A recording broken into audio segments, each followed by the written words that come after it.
Homélie du Père Gilbert Adam sur l'Évangile selon saint Luc, chapitre 11, versets 27 à 28.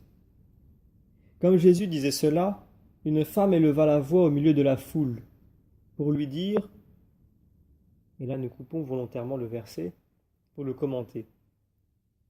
Dans le dialogue silencieux des êtres bénis de Dieu se donnent les événements de l'histoire qui renouvellent la face de la terre. C'est dans l'obscurité d'une maison silencieuse de Nazareth que la force de l'Esprit Saint est descendue sur la Vierge. Elle était seule en prière, et c'est ainsi que l'incarnation de Jésus le Sauveur s'est réalisée. C'est dans le silence éternel de la vie intérieure de Dieu que la décision de la rédemption a été prise. Réunie autour de la Vierge silencieuse en prière, l'Église naissante a reçu une nouvelle effusion de l'Esprit qui lui avait été promise. C'est elle qui va lui donner vie, lui donner sa clarté intérieure, sa fécondité et son efficacité.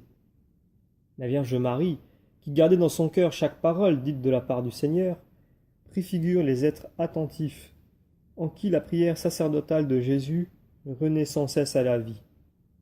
C'est mue par le même esprit que cette femme de l'Évangile élève la voix, se met à crier au milieu de la foule quand Jésus était en train de parler, en lui disant « Heureuse la mère qui t'a porté en elle et dont les seins t'ont nourri. »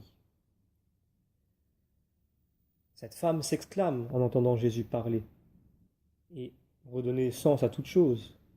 Elle se sent rejointe dans son mystère, dans sa féminité. La bénédiction de Dieu se fait corporelle. C'est la bénédiction de Jésus venu dans la chair.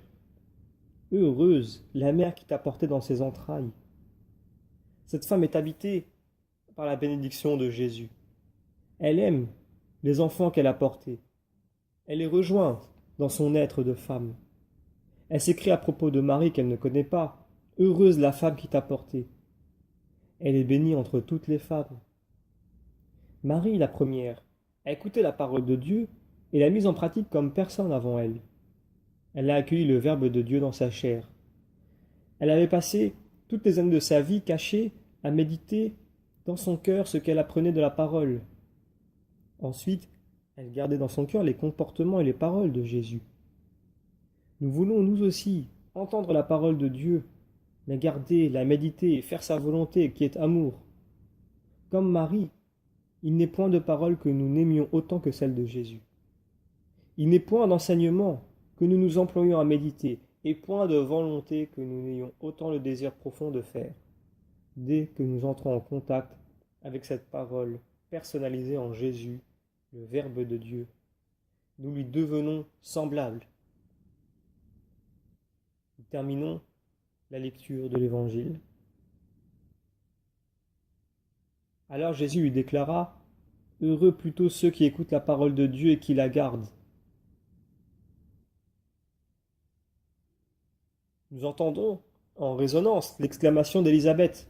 « Bienheureuse toi qui as cru dans les paroles qui te furent dites de la part du Seigneur. » Et le cantique de Marie. Toutes les générations me diront bienheureuse. Jésus est la parole vivante de Dieu, la parole qui dit son origine. Marie fait coïncider en elle l'origine humaine et l'origine divine de Jésus.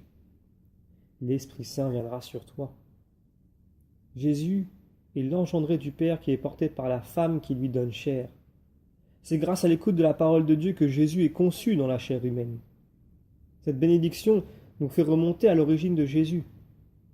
Marie, dans son mystère, gardait toutes les paroles et elle les méditait dans son propre cœur. Nous voulons être comme elle, profondément décidés d'être tout à Jésus. Dans un profond cœur à cœur avec lui, dans une prière qui lui est adressée, nous lui demandons les grâces qu'il est tout prêt à nous accorder.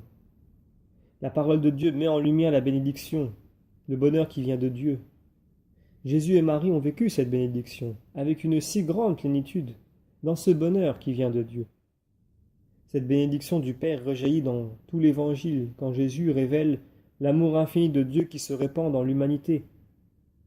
Jésus, le béni du Père, dit du bien de l'humanité.